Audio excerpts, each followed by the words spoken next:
ಪ್ರಿಯ ವಿದ್ಯಾರ್ಥಿಗಳೇ, ಇಂದು state bank of India recruitment of junior associates clerical grade notification ಬಗ್ಗೆ ಇಂದು ನಮ್ಮ ಯೂಟ್ಯೂಬ್ ಚಾನಲ್ ಅಲ್ಲಿ ಮಾಹಿತಿ ಕೊಡ್ತಾ ಇದ್ದೇವೆ.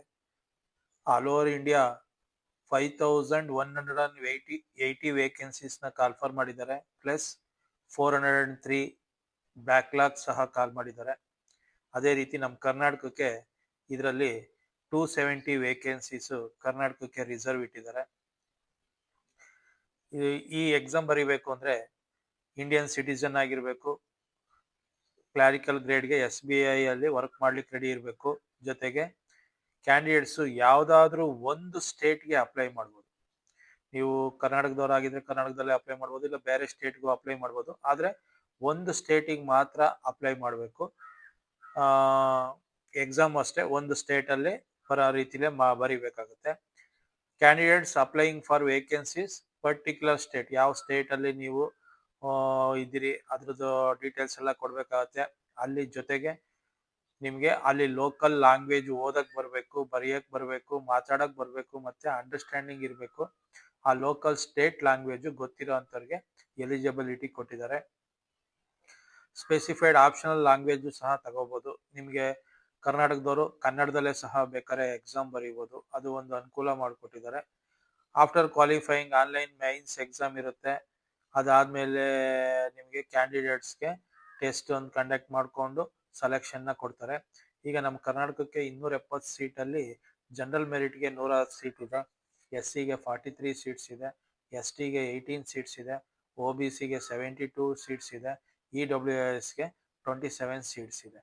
ಈ ಮುಂಚೆನೆ ಹೇಳ್ದಂಗೆ ಯಾರೆಲ್ಲ ಈ ಎಕ್ಸಾಮ್ ಬರೀಬಹುದು ಅಂದ್ರೆ ಇಂಡಿಯಾದಲ್ಲಿ ಇರೋಂತ ಯೂನಿವರ್ಸಿಟಿಗಳು ಏನಿದೆ ಅಂದ್ರೆ ರೆಕಗ್ನೈಸ್ಡ್ ಯೂನಿವರ್ಸಿಟಿನಲ್ಲಿ ನೀವು ಡಿಗ್ರಿ ಮಾಡಿದ್ರೆ ಈ ಎಕ್ಸಾಮ್ ನ ತಗೋಬಹುದು.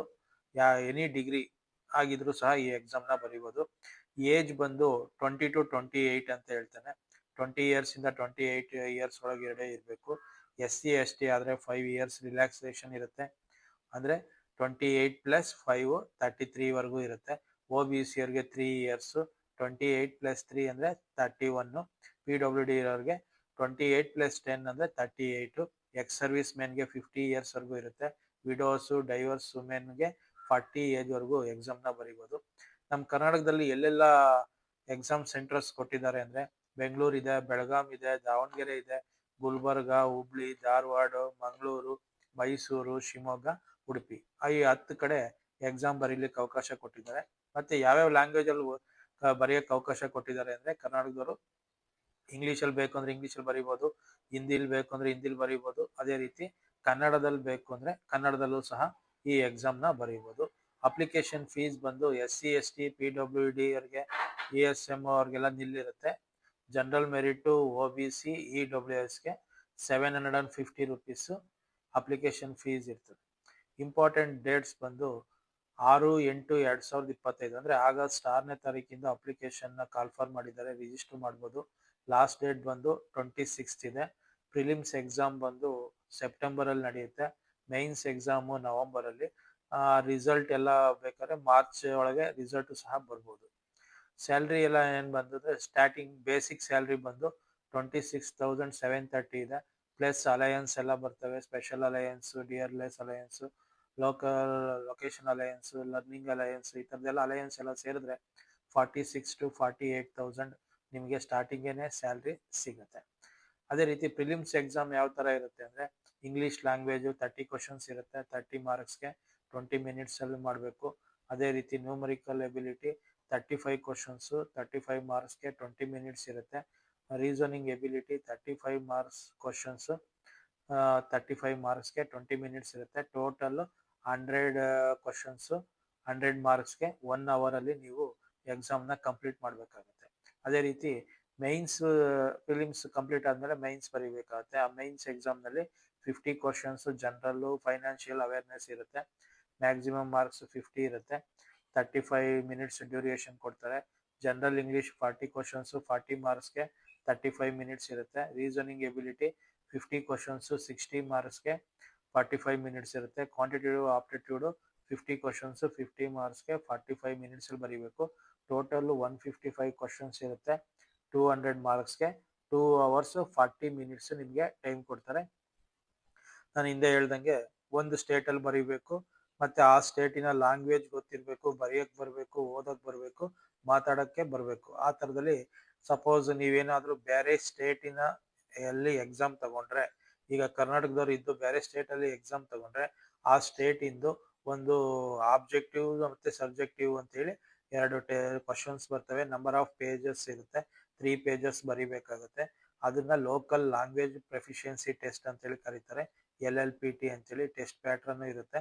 ಆ ಎಕ್ಸಾಮ್ನ ಅಟೆಂಡ್ ಮಾಡಬೇಕಾಗುತ್ತೆ. ಯಾರು provisionally selected candidates not having studied 10th 12th of any of the specified local language ಅಲ್ಲಿ ನೀವು ಓದಿಲ್ಲ ಅಂದ್ರೆ ನೀವು ಈ ಲೋಕಲ್ ಎಕ್ಸಾಮ್ ಒಂದು ಎಕ್ಸಾಮ್ ಕಂಡಕ್ಟ್ ಮಾಡ್ತಾರೆ. ಆ ಎಕ್ಸಾಮ್ ಬರೆದು ಸೆಲೆಕ್ಟ್ ಆಗಬೇಕಾಗುತ್ತೆ.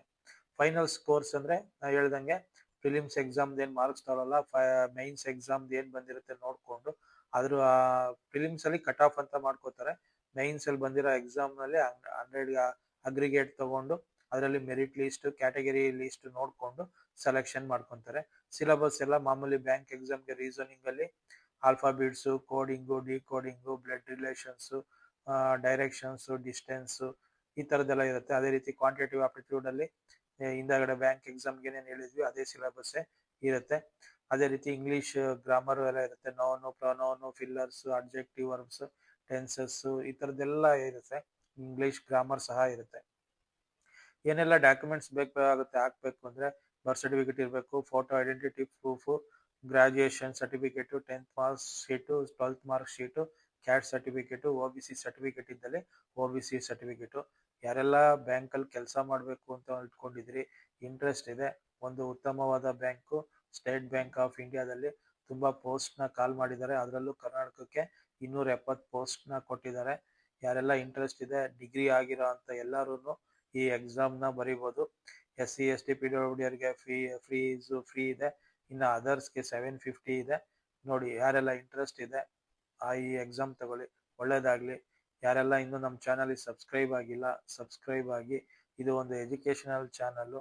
ಮುಂದಿನ ದಿನಗಳಲ್ಲಿ ಎಜುಕೇಶನ್ಗೆ ಸಂಬಂಧಪಟ್ಟ ಮಾಹಿತಿಗಳ ನೋಟಿಫಿಕೇಶನ್ ಸಿಗುತ್ತೆ. ಹಾಗಾಗಿ ಎಲ್ಲರೂ ಸಬ್ಸ್ಕ್ರೈಬ್ ಆಗಬೇಕು ಅಂತ ಕೇಳ್ಕೊತೀನಿ. Thank you.